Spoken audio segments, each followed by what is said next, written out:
Hey, this is Michael with GuruFyre. In this video, we're going to add our first course to our school dashboard. In the previous videos, we already created a school account and picked a school plan, an educator plan. On the courses section, it'll tell you to push the add button to add your first course. And I'm going to type the name of my course. And you get to pick when is it going to be ready for enrollment. You can say not yet published if for right now you just want to work on your course and take some time before you start to market it. And then in the end, you could make it require enrollment or be optional enrollment to look at your course. Most of your courses you should make require enrollment so you know who is looking at your courses at least, even if you make them free. Require enrollment doesn't mean you have to charge, but most of you probably will charge for your courses. All right, so in category, this is something that will depend on what type of industry you picked when you created your school plan. So if you created a technology-based one, which is what I did, you'll have these categories, and this list may grow over time. And if you picked educator, you'll have things like science and math and language and so forth. So I'm going to go ahead and pick software development because that's what I teach. And then the skills list will vary based on what you pick for category. So this is filtered down. And now, so I'm going to pick JavaScript. Now there's two course descriptions. One is the short one for course search so that we can keep a lot more search results on the search page with shorter descriptions. And then the other one was when they're looking at your school dashboard or your course dashboard, they'll see your longer description. So I'm going to go ahead and paste in a couple descriptions here so you don't have to watch me type all of this out. The short description is just plain text and is limited to 50 characters because it's on the search page.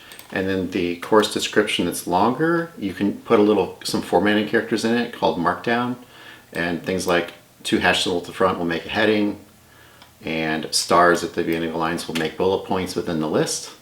And so I'm going to go ahead and create this course. All right, so now we have our first course on our school dashboard. So you can see this is a longer list, longer description.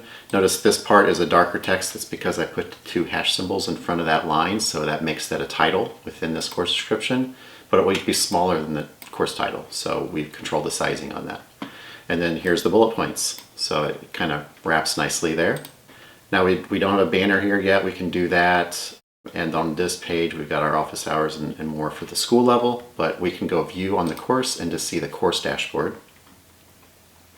Now in here, we can also pick a banner graphic, and I'll go ahead and do that later, similar to the one we uploaded, the score dashboard and size and how you do it.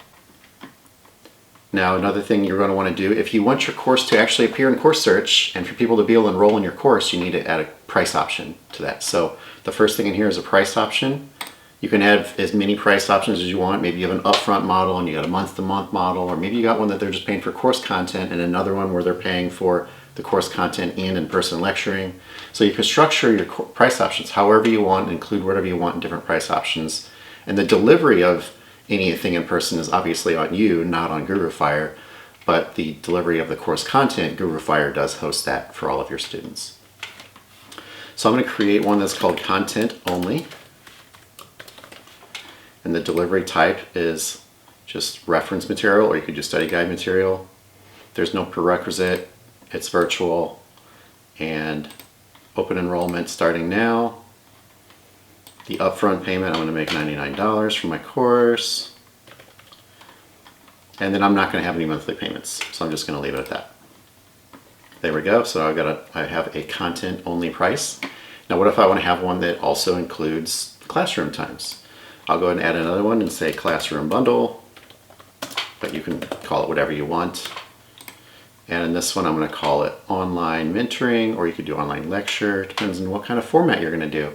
Now, the reason you might pick different ones is because people might want to search in the course search for only ones that are a certain format. So just pick the format that's closest to what you want to offer. And you could have one price option that's online lecture, and another that's online mentoring, and one that's in-person mentoring. It's totally up to you what you want to offer. Actually, I'm going to change it up to mentoring. And let's see here.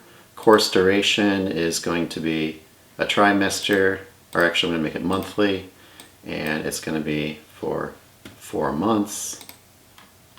Let's say it's for large groups, and there's going to be 16 class periods total of a few per week.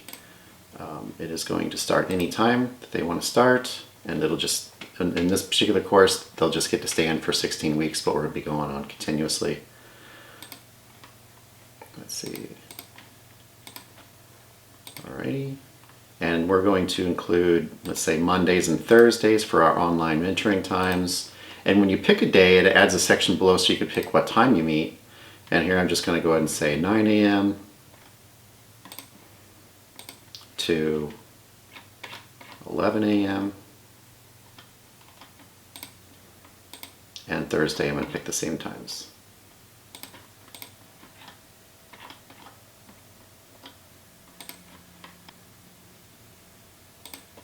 Price when the first option is available, they can start buying it today and there's no end date. And the upfront payment in this case, I'm going to make $80. That gives them access to the course. And then I'm going to do monthly. I'm going to say for 4 months, you'll do another $49 a month. And that includes not only just the course access, but also all the mentoring. And I'm not going to do a payment period too. That would be for after this 4, you could do another payment period that's a different amount. Totally up to you what you want to do there. I'll go ahead and create it like this. And so there we go. In this case, I must have entered the wrong amount here. $80 and 0. So let's see. Original is 0. There we go. All right. So there you go. I've got 2 class price options. And now if I go to course search, look at technology, software development, let me change this to any. That's because I forgot to assign a campus to it. So let me go back into here and let me change this to Webster Groves. That's my other campus. I'm going to do the same. This one is virtual. Okay, back to course search, technology. And there it is right away, even though I'm searching within a given area, because that's where my campus is. So there you go. That's how you create a course, how you get it on a course search. You need to make sure you have the course first, but then have some price options in a campus that is within some area. So in this case, I added it to Webster Groves, Missouri, so it appears when we search for USA, if we go search for Missouri, if we search even for Webster Groves, it'll still all show up. So students can find local classes in their area, or they could search out wider at their country level to find anywhere within their country. It's up to them what they want to search for, and it's up to you and where you want to offer it. So that's all I have right now, and we'll dive deeper on the other areas in follow-up videos.